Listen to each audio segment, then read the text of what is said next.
જે સૌરાષ્ટ્ર યુનિવર્સિટી અને સમગ્ર સૌરાષ્ટ્ર પ્રાઉડ ફીલ કરી શકે તેવી રીતે સૌરાષ્ટ્ર યુનિવર્સિટીની દિવ્યાની બા બેન કરીને જે 400 મીટરની વર્લ્ડ યુનિવર્સિટી સ્પોર્ટની જે ઇવેન્ટ હતી તેમાં ભાગ લેવાના હતા, ત્યારે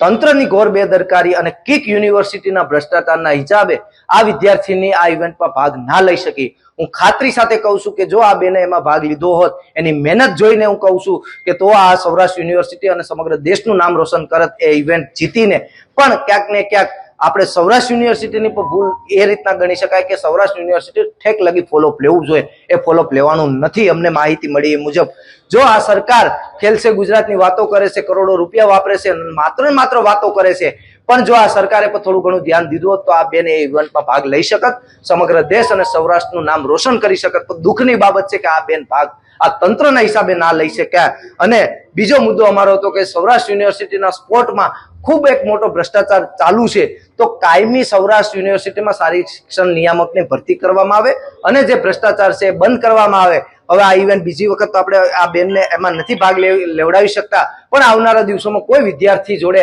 આવો અન્યાય ના થાય અને જે કોઈ આમાં જવાબદાર છે તેની ઉપર કડકમાં કડક પગલાં લેવામાં આવે એવી ગુજરાત યુનિવર્સિટીની માંગ છે.